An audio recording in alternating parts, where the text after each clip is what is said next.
It's a very important moment to introduce a great person to our gathering today, but it's a very risky and difficult task given to me because his profile runs 2 pages. And maybe I will highlight the very important features of his profile. So therefore, I'm very glad to introduce Dr. and Professor Jonathan O. Chimakonam. He's a senior lecturer at the University of Pretoria, South Africa, and a research fellow at the Center for Interdisciplinary and Intercultural Philosophy, Karls University of Tübingen, Germany. He was a senior lecturer at the University of Calabar, Nigeria for several years. He was a research associate at the University of Johannesburg from 2017 to 19. His teaching and research interests cover the areas of African philosophy, logic, environmental ethics, and postmodern, post-colonial, decolonial thought. He aims to break new grounds in African philosophy by formulating a system that unveils new concepts and opens new vistas for thought and conversational philosophy, a method that represents a new approach to philosophizing in African and intercultural philosophies, conversational thinking. Once again, a system of logic that grounds both of these conversational philosophy and thinking. His articles have appeared in numerous referred and accredited international journals. He has been the editor of some books, including Atulu Omalu, Some Unanswered Questions in Contemporary African Philosophy, which was published in 2015. And the list of publication goes on. And I would like to highlight, he's a winner of James Jacobson Research Award for Outstanding Research in Philosophy by the International Society for Universal Dialogue. He's an African philosophy area editor in the Internet Encyclopedia of Philosophy. Chimakonam has mentored and continues to mentor many young African philosophers. He is one of the authors of the forthcoming book, African Metaphysics, Epistemology, and a New Logic, a decolonial approach to philosophy, of Belgrave, 2021. He is working on the new manuscripts titled The Structure of Conversational Thinking. He is also the principal investigator in the funded research project titled Decoloniality through Conversational Thinking. Chimakonam is a logician and a social thinker and has published essays in the area of education, curriculum, decolonization, and Africanization. And it's a very important time for us to listen to Dr. Jonathan. Having listened to his profile, he is the right person today to address us so that we may deepen our knowledge on the area of education. Over to you, Dr. Jonathan.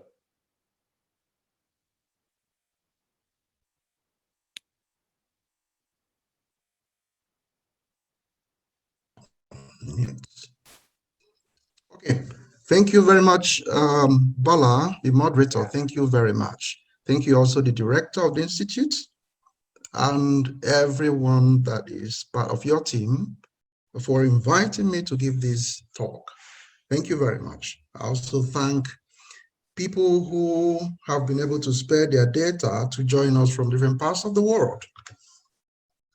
Okay, so I want to talk about the topic, thinking society and the burden of education. And I'll begin with some conceptual clarifications. I hope I can see my cursor to move around.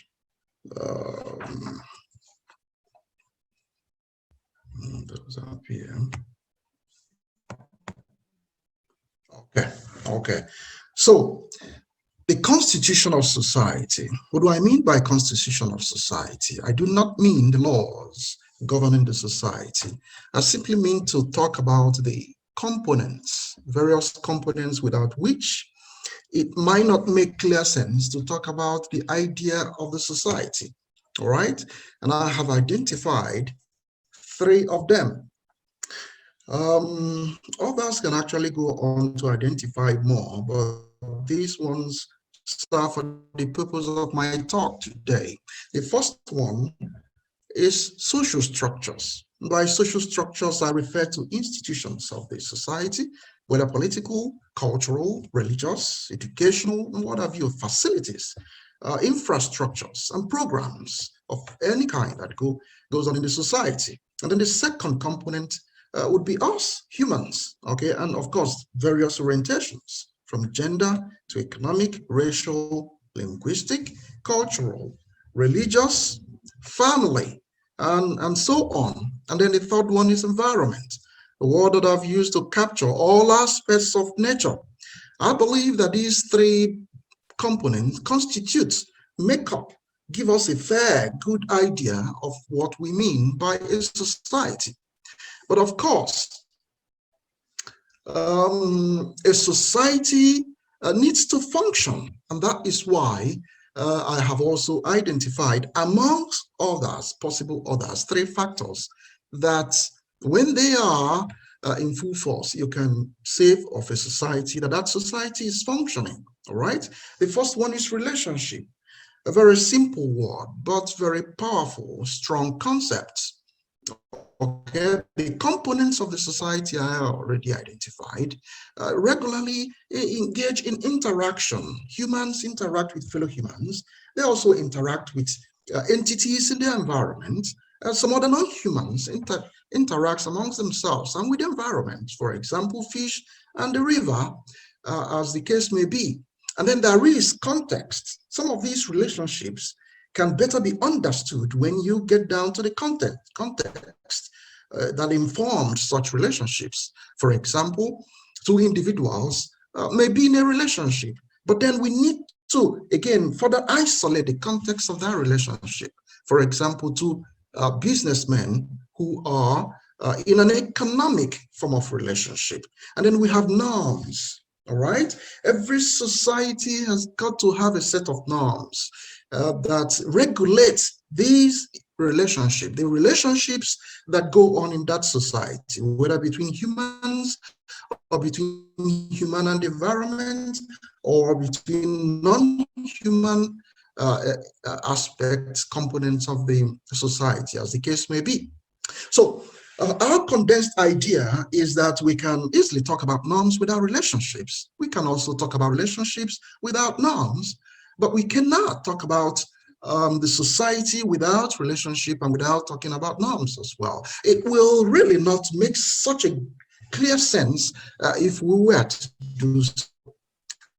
So, with this basic conceptual clarification done, let us take the next big step. It is this course, all right? In order to give some logical background foundation to my talk today. And I will begin by asking the question, does the society think? Okay? If probably I ask the questions, do human beings think? Everyone is going to, yeah.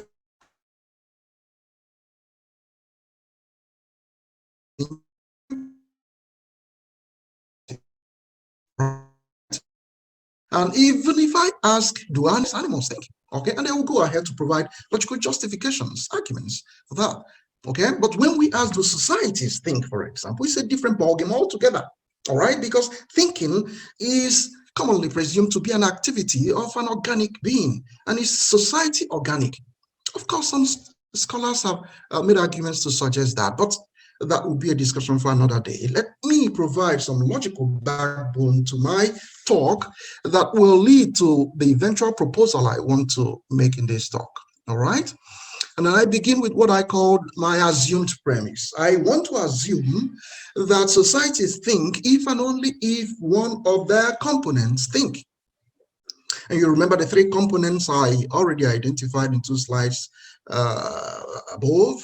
of course, we all agree, most people agree that humans think, and we think, of course. And then I make a bold claim that the environment, nature, also thinks. Okay, consider the logical order that you see in the universe. All right, a farmer goes to the farm to plant some seed and then expects to harvest some fruits at some point in the year, a specific type of fruit. It's almost certain. There's a logical certainty there, all things considered. That's not making of any human being. It's a universe that unfolds as it should, and that's a logic that governs that. And that informs my elementary conception of thinking for the purpose of this talk as follows. Now, thinking here is considered as an activity that follows a given logical pattern. It's broad, but it's simple, and it serves the purpose of my talk here. So with that, I can also go ahead to give us a sort of first order predicate logic expression of this idea of mind that societies think, if and only if one of its components actually thinks. Okay, and that would be something of that symbolization you see before you that reads that given any entity, any statement, okay, symbolizing with H, human, and given another entity or statement symbolizing with S, all right, society, then for every variable X things, right, if X things is equal to saying that humans things if and only if X things equals the society things, then it implies that humans things if and only if societies think. Okay, it's a kind of axioms that gives us this sort of logical strong backbone to proceed to make the sort of argument that I would wish to make in this talk. So with this logical basis, I move straight to present the two frameworks with which thinking or the thinking of the society, could be analyzed, and they are cognographics and cognodynamics. All right. What do I mean by cognographics? It's a framework. It's a framework that helps us to analyze how individuals in a given society think on an average. All right. Let's say, for example, we've got a society with some 2,000 or 20,000 individuals, and we're looking for a framework that we can use to analyze how these 20,000 individuals think on average. And by average, I am referring to the mathematical idea of the mean, okay, which can easily be calculated by summing the total of the values and then dividing it by the number of the values to obtain the mean, okay, which is something quite akin to the intersection set in set theory. That sets that, accommodates all those that are members, common members that two other sets share in common. All right, so we are looking for what is common thinking pattern of individuals in the society 2,000 individuals. All right, conographics as a framework can also be employed to analyze how various societies, for example 20 different societies, how they think on average.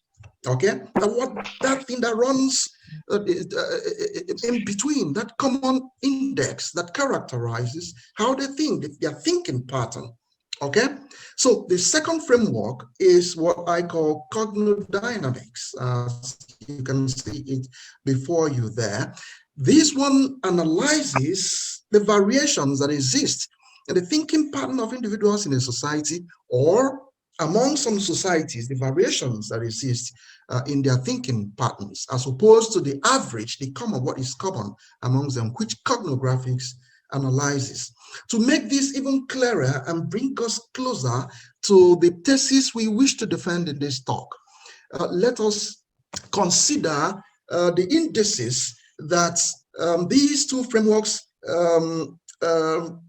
capitalize on to be able to conduct this sort of analysis that we have stipulated for them. All right, and I have before you there 6 levels of thinking. They represent the indices that both cognographics as a framework and cognodynamics as framework can employ to further break down the analysis and obtain the average as well as variations in thinking. So consider these 6 levels as variations, various levels of thinking. All right, so when you measure what is common, when you measure, most importantly, what sets one human being in a society apart from the other in terms of their thinking pattern, then these 6 levels enables you to arrive at that. Okay, and this is quite different from what the psychologists do when they do the IQ measurement of individual human beings. And quite unlike the psychologists too, I do not look at these 6 levels as representing extreme inferiority and extreme superiority. No, all of these levels are important in a society for that society to be a thinking society. These levels, that society has to have individuals that fill up these levels at certain statistical level at each moment in their progress, their development and advancement. And by the way, the psychologists who would rather view this as extreme inferiority and extreme superiority in measuring IQ are really mistaken in the context of my discussion here, because the society requires people with different types of talents and abilities and skills in order for it to function. Okay, if, for example, the psychologists would read the imaginative thinking as a genial level, all right, and would prize it as, you know, those who belong there are those who are really essential, who are really very important, and those who belong to the symbolic level, they would say, these are the backward people. But let's place this, situate this in the day-to-day activities of life. It discovered that geniuses are really very lazy people when it comes to labor and things like that. So who really is going to farm and produce the food that all of us are going to eat? That shows you how important everyone is, no matter your level of thinking or your capacity, and if, of course, different societies. And this was a point Mira Hebger highlighted when he was discussing the colonial treatment of different societies. And also this complementary reflection also demonstrates why different levels of thinking such as this could really be very important in society and required. So moving from here, what does this give us? It gives us the firm basis to launch into the next level of this talk. All right, my claim that thinking can be colonized, that thinking can be colonized. And I suggest, of course, that in societies where thinking is colonized, most people's brains in such a society, you know, are fried in the same pan. Okay, and then think of this in relation to the formerly colonized regions of the world, all right, where the paradigm of education that simulates the paradigm of thinking from the colonial powers, you know, is imposed on the regions of the world that came under the force of colonialism, all right, and eventually, and coloniality eventually, all right. And when this paradigm is imposed, it pervades and paves the way for a lot of problems for the places in the regions of the formerly colonized places in the world where who have suffered the brunt of this imposition of paradigm of education. Okay, Temple's Placid talks about the citizens of such regions as becoming evolus, and Mechanicalism talks about colonialism as a disease of the mind, that citizens of such regions who've been educated through the purview of imposed paradigm suffer. I'll explain this in the course of my talk. So for now, let us proceed and remind us that, let's proceed and remind us that before colonization of thinking even occurs, there has to be institutionalization of thinking. Okay, and what do I mean by this? Let's imagine a society A as a colonial power, and then imagine a society B as the colonized, a society that is colonized by A. All right. Now, what happens even before the 600 years BC, before the Hammurabi the Wise, the king of Babylon, whom historians said first thought of sending children to school, all right, even before that idea came up and all that, the societies have been educating their children. They have been educating their children and creating successive generations to amass and collect and promote the epistemic accumulations of those societies. And the structure of education in those times, prior to the systematization of the school system that runs on the crest of a paradigm, is what I could describe as channels of education. There are people who got educated through apprenticeship. There are societies where you have different ways of educating people, from family to small village community orientations and to even wider societal programs and all that. These are channels of education undergirded by the very thought system of such cultures. And what have you. So you are able to produce, for example, in an Indian boy, you culture and nurture Indianness in that boy as he grows. In a Zulu girl, you culture, educate, and nurture Zuluness in that child as she grows. All right, but with an imposition of a foreign paradigm, by the way, is systematized from the cultural worldview of the colonizer. There is a breach to that, and I'll speak more of this. So institutionalization of thinking is something that occurs when capitalists, when interest holders in the society, and I came up with the idea, let us form school system and garnish it with some rituals of admission, certification, graduation, convocation, test, exams, assignments, and all kinds of things. That it present to us as if these things are really vital to cultivating a learned individual, which really are not the case. Okay, so, but they succeed in having schools, and they are transporting this to different countries, and everybody is simulating that. All right, and so the institutionalization of thinking occurs when we set up an idea of a school and make it look as if education is now a thinking is now a product of education. Those who have, when you go to look for a job, they ask you for your certificate.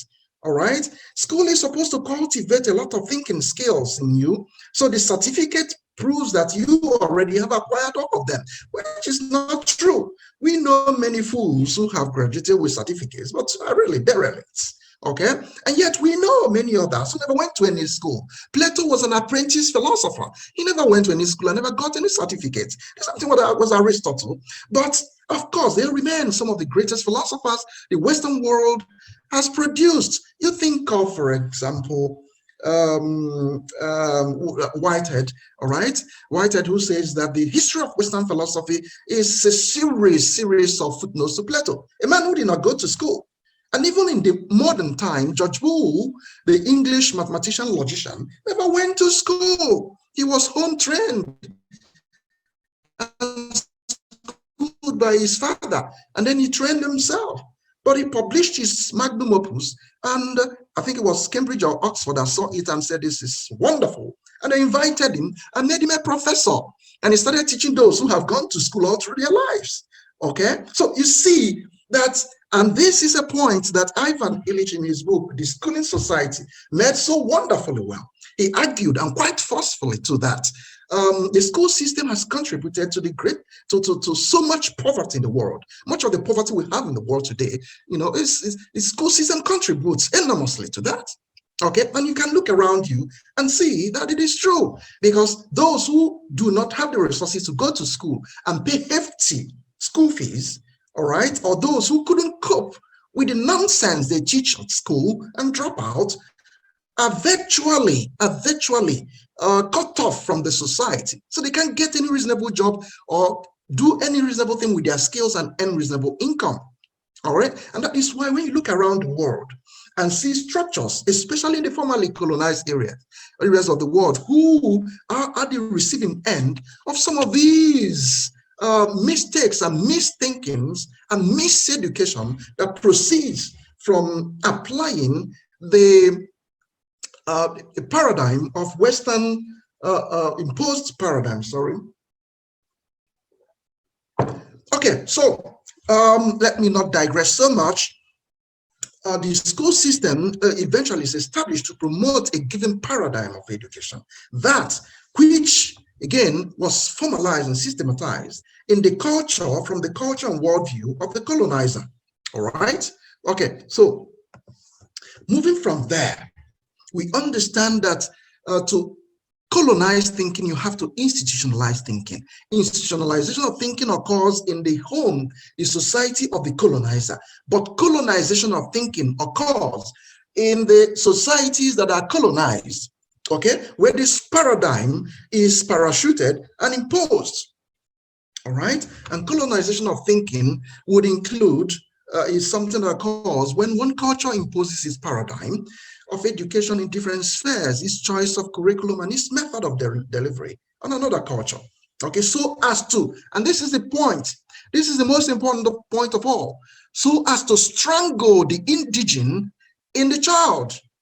All right, when they impose that paradigm teaches that child early enough in his schooling that every intellectual accumulation of his people are barbaric, bush, and for that child to attain civilization, that child has to abandon the intellectual epistemic formations of his people, all right, and embrace that of the colonizer, articulated in his paradigm of education that the child is being put through in school.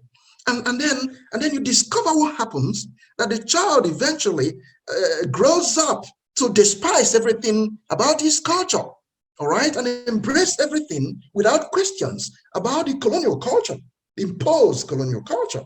Okay, this sets the child apart from his roots. Okay, so discover that if such a child is an Igbo child, the Igbo-ness in that child is strangled very early before he has any chance to sprout. If that child is a Yoruba child, the Yoruba-ness in that child is strangled very early before he gets a chance to sprout. If an Indian child, the same thing happens.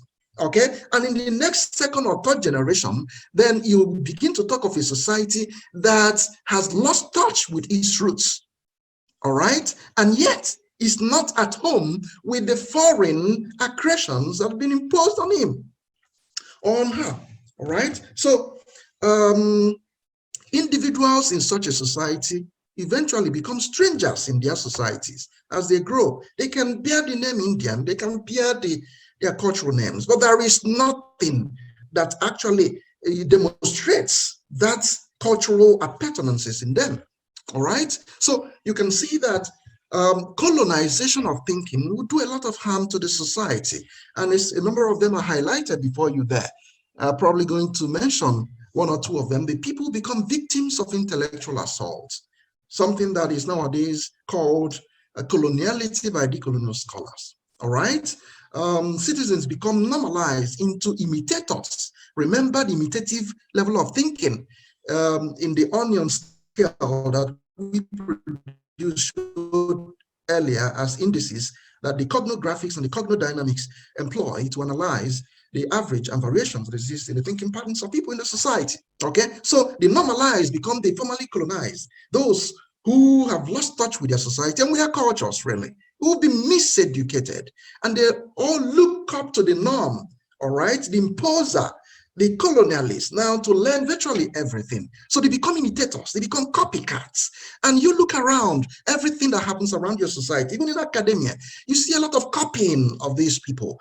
Even those in government, they want to implement a policy. They want to go to America or to Great Britain and see what they did in 1928 when they had the great economic decline. And they want to apply it in India of 2021 and all that. So it's all about a lot of copying, you know, and then the society ceases to be a thinking society because the number of people who are supposed to be imaginative, who are supposed to be creating ideas, who are supposed to be critical, have diminished. They've been produced through this education system that serves as a meal for producing guinea pigs whose thinking patterns can easily be analyzed in terms of average, but not in terms of variation.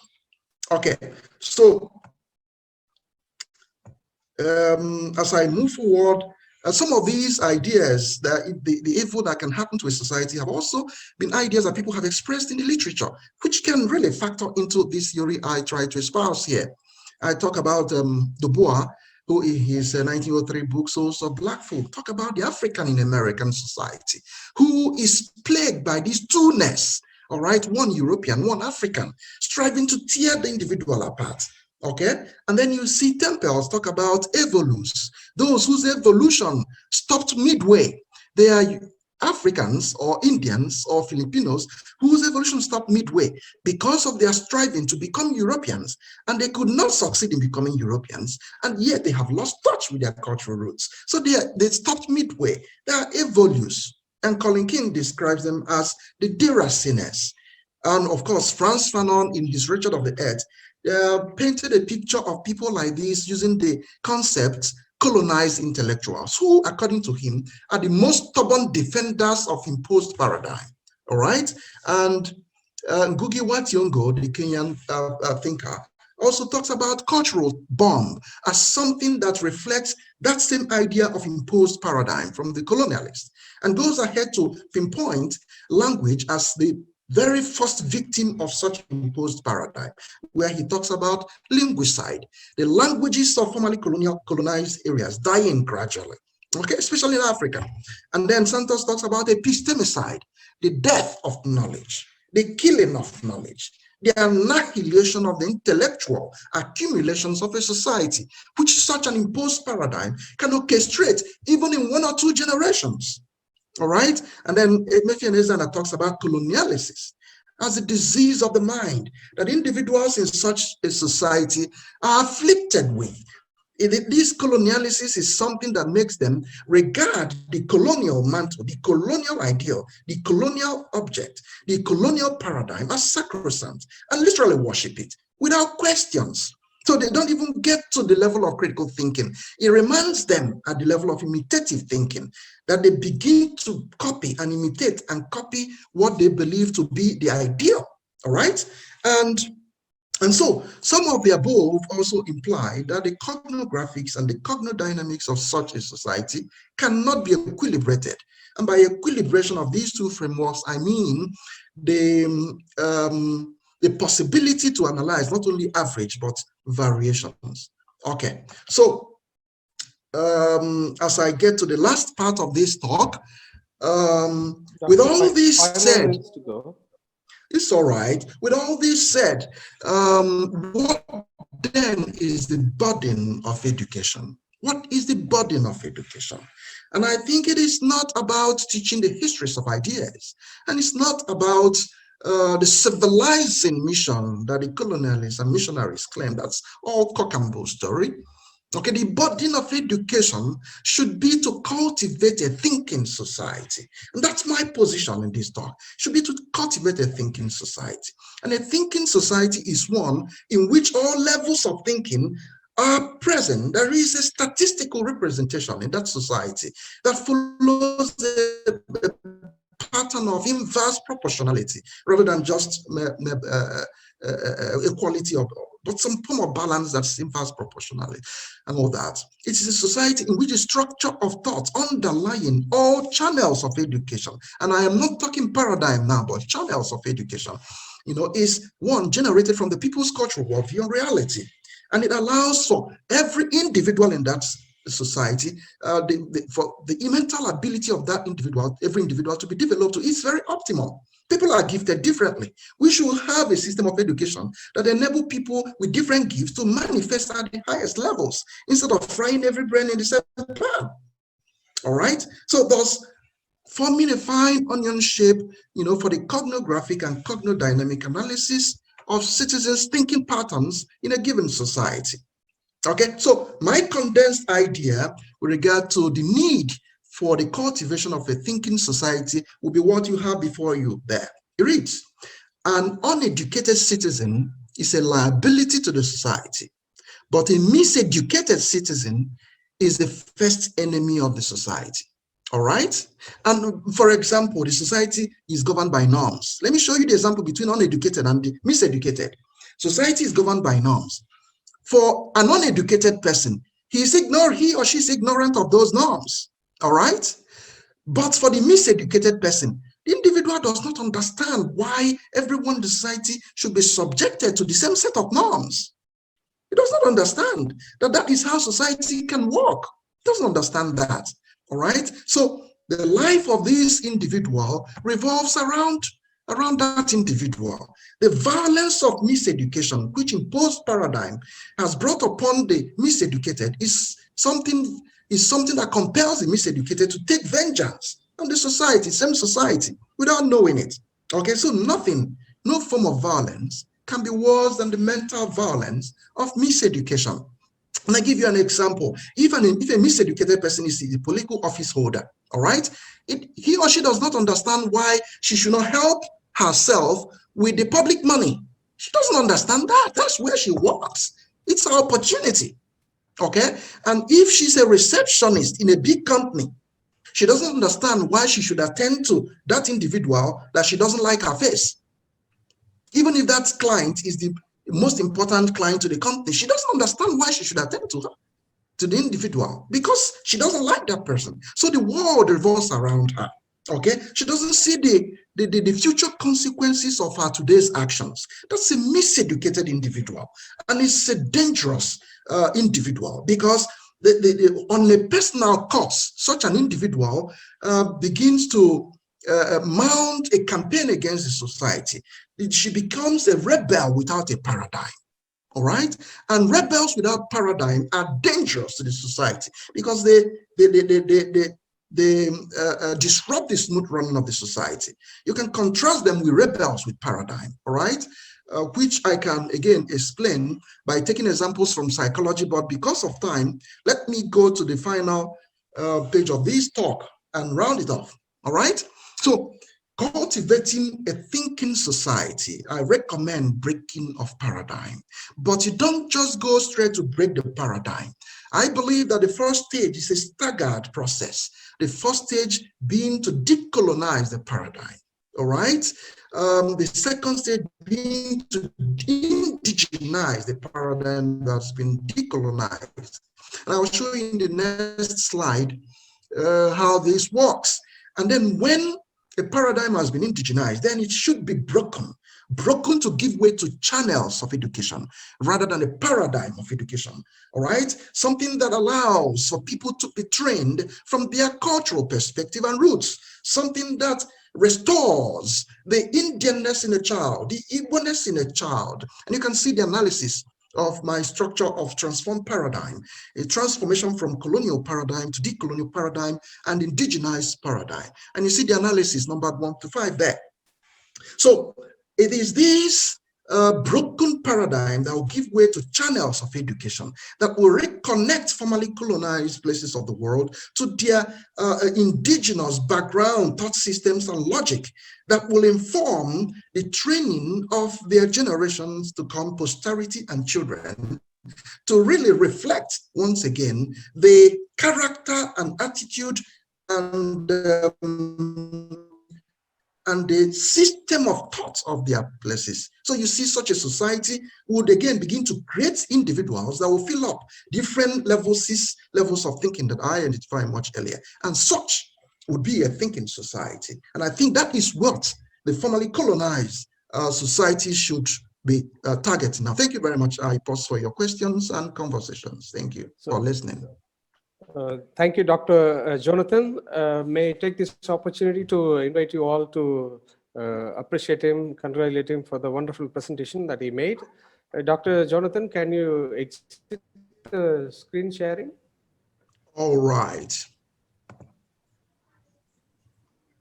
Dear friends, so far we have been listening to Dr. Jonathan on the very important theme of thinking society and the burden of education, how the new paradigms and the thinking can be colonized and all that. So now it's the time for us, about 10 minutes we can take to clarify, elaborate on what the discussion that we had, and we can share your opinions. You can clarify. You can raise your questions. The floor is open now.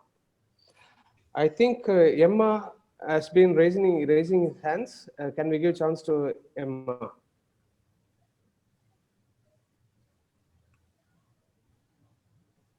Emma Officia? Please unmute. Please unmute.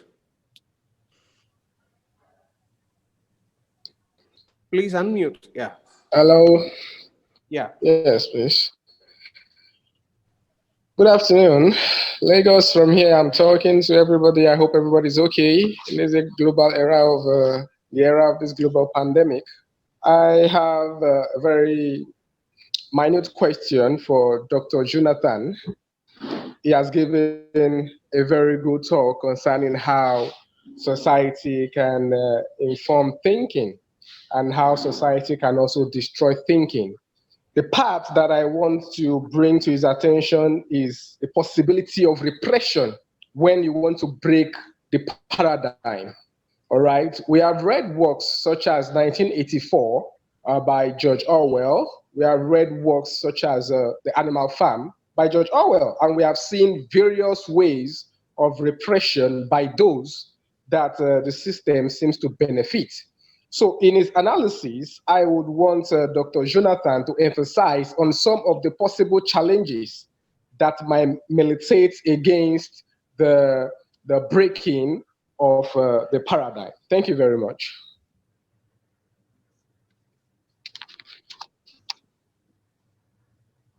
Okay. None can you go on a possession of a land without some troubles.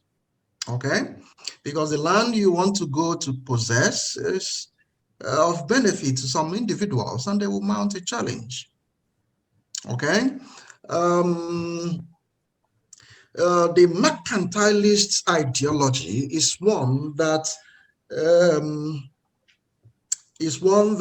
enables the former colonial powers to export a lot of their goods and import less. Okay, and they're exporting to the formerly colonized regions of the world. All right, and this mercantilist ideology does not end at ensuring more production and export. It also works, that is why mercantilism and the discussion of mercantilism connects with imperialism and what have you. Okay, it's a way again there's a way of preventing those possible markets from producing so that they will buy from the powers that be. All right. And that is why people like Franz Fanon in his Wretched of the Earth identify the colonized intellectual as really a very big enemy of the formerly colonized societies. Okay, the colonized intellectual has either been educated in the West or has been educated at home following the paradigm set in motion by the colonizer. All right, and that has twisted the individual's mind to believe, to respect, and literally worship the ideology that the West represents. Now, these intellectuals, do not push them over. They are stubborn, they are obstinate. You can find them in politics, you can find them in academia, miseducating children. You can find them in different businesses. Everything they do, they want to model it after the model of the West. All right? And in regular business meetings and interactions, they koto, literally. All right, they koto and grovel to whatever individuals from these colonial countries come from. That is a demonstration of the disease of the mind, is what it calls colonialism. Okay, and by so doing, it can easily be, they do not even need to be convinced to do it the way they've been asked to do it. All right, but where it becomes possible, of course, we know of stories about how hard diplomacy has been employed by these colonial powers to ensure that, one, a stooge or an evolu or a deracinated or a colonized intellectual comes to power in these colonial countries, these colonized countries, all right? That makes a lot of things easy and possible for the former colonial powers. All right, and we, of course, we know what has happened in history. Take, for example, Kwame Nkrumah. Those who have resisted were intellectuals, who are not colonized intellectuals, have managed to place their hands on the reins of power in their countries and attempted to resist the direction of the colonial powers. We know what happened to them. Kwame Nkrumah, Patrice Lumumba in Congo, and a host of other ones. So I agree with you of the dangers and challenges posed. But do we have would we have a better option? The answer is no. All right? The possibility that some persons will lose their lives should not deter a society from fighting for the restoration and recovery of its ideals, of its cultures, of its beingness, stolen or abandoned or thrown away through the imposition of a paradigm. Okay, because without it, such a society is really not living, it's really not existing, and definitely not thinking. But a society must think. Thank you. Anybody else? Joe. Yeah. Before I ask a question, I think there's one more who has raised his hand. That's what I was looking for. VCA Nweke. Could you please come online and ask a question? Please be very brief. And Jonathan, please, your answer also should be very brief. Yeah. Okay. All right. Thank you so much. My name is Victor Nweke. I'm joining this program from Germany. First, thank you, Jonathan, and also thank the organizers for having this kind of conference. What I really wanted to ask is it possible for the formerly colonized to decolonize themselves by not having interactions among themselves? I'm saying this because of the emphasis on decolonization, the emphasis on trying to rebuild. How can the formerly colonized build together in a generation where everyone is thinking either you're coming from the East, you want to go to the West, you're coming from Africa, you want to go to the West. So the global South is really not discussing, having a conversation together. Is it possible for us to really move ahead, build our economies, transform our societies, and build a new generation of thinkers by focusing only either Southwest or Africa and the West? Thank you. All right, thank you. I'll try to be as brief as possible. This is a fantastic question, and one that shouldn't be ignored. The point is this: it's not even easy to decolonize. People are talking about decoloniality and all that. And in 3 days from now, I think March 22, I will give a talk on the logic of decoloniality.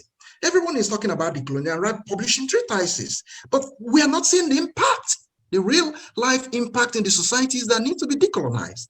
As far back as the 50s, Fanon was already talking about decolonization. And we continue to do so 60, 70 years after without really tangible impact. Why is that?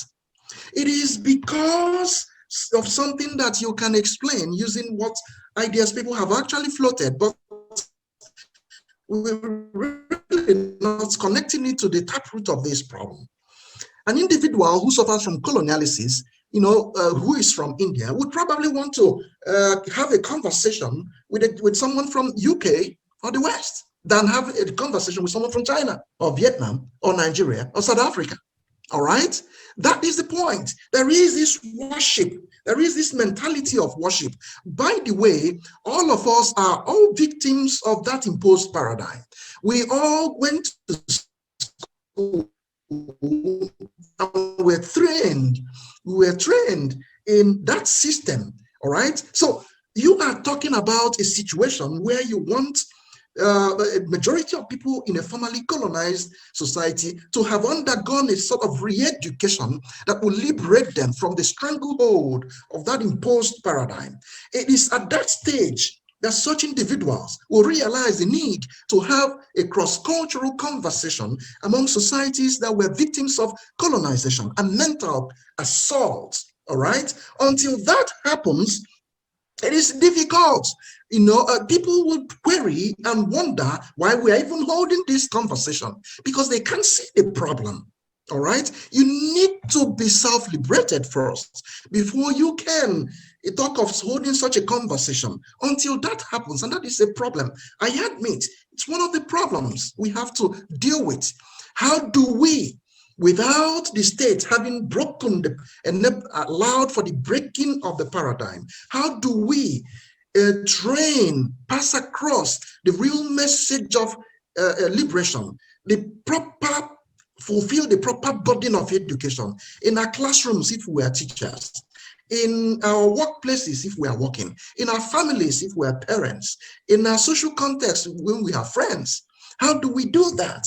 Do we need to do that? Because until we do that, it's not possible for these cultures who are victims of this sort of intellectual assault to realize the need to hold this type of constructive conversation amongst themselves and break their societies out of that jinx. It is going to be hard, but we must continue to push, because that it is difficult does not mean it is impossible. Thank you.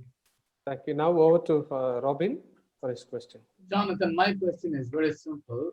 But before I ask you my question, I first of all want to thank you for your brilliant presentation. The presentation was a delight, but also very challenging. My question is this: I moved from a colonized way of thinking, and you are asking me to decolonize thinking. I have the danger of falling into corporate thinking, which is the new language today. Now, I fall from open one door and fall into another pit, and that is the corporate thinking. So while I think I'm talking a liberated language, I might actually be into a corporate way of thinking, or a consumeristic way of thinking, or a capitalistic way of thinking. Okay, I open that door and I fall into another pit, which is called the hierarchical way of thinking. Now, what is liberative thinking, Jonathan? Is there anything called liberative thinking? What is liberation? We have to come back to that same question now. Thank you. Okay, thank you very much, Director. Hey, Robin. That's an illuminating question. All right. But the worst thing that people from the formerly colonized regions of the world can do with regards to this problem of imposed paradigm is to do nothing. That is the worst thing. All right. We recognize the dangers and the difficulties that may lay on our path to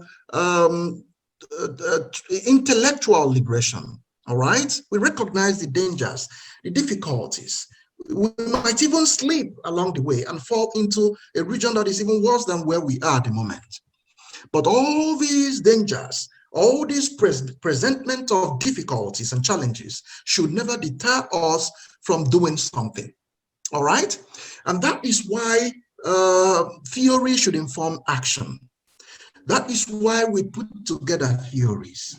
Theories are working plans, all right? And we must criticize and study them.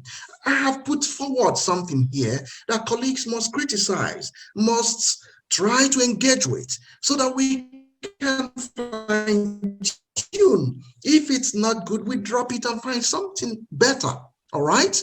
Because the imposition that occurred, the imposition of that paradigm that occurred, took us through a journey of life. From the moment you start being educated, and I am not talking about when you got enrolled in your first school, your parents were already preparing you and talking to you and acting and behaving in a way that model the paradigm that you're going to be enrolled in. All right. And then you got into school, and that is what they kept pumping into your head and force you to write tests about it. You wrote exams about it. You wrote assignments about it. Before long, it becomes part of you, except except that this thought system is not natural to you. So you find yourself floating and you continue to float, because that is what truncates that evolution to evolve from an Indian to a European. It truncates, it stops halfway. The individual becomes an evolu. European, it cannot be completed because there are ontological issues that are played there, that are logical issues that cannot be synchronized. So what do we do to break that paradigm? We've got, it's a process. You don't just arrive, okay, let's break paradigm, everyone go home and celebrate. It doesn't work like that. The paradigm that constructed our minds the way it is today was a process. We need a process again to break it. And that is why I recommend decolonization. For lack of time, I couldn't expatiate on that.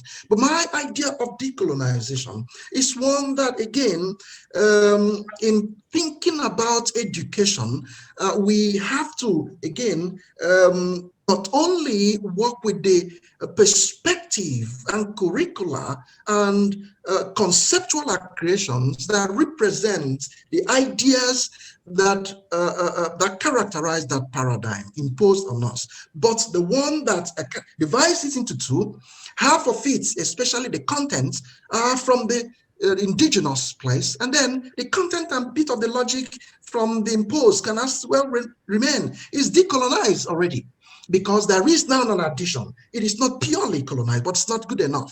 We still have to indigenize it. To indigenize it, we've got to strike off that Western, that background logic that formed the crest of that paradigm, strike it off and replace it with an indigenous logic. That is what connects the child who goes through that education system to his cultural roots. That is what makes it think like an Indian. That is what nurtures the Indianness in that child in education system that is put through. But yet, the indigenization, I think, is still not enough. We've got to break that paradigm so that in our societies, we don't have to have schools. Okay, we can have education system that is a kind of channels.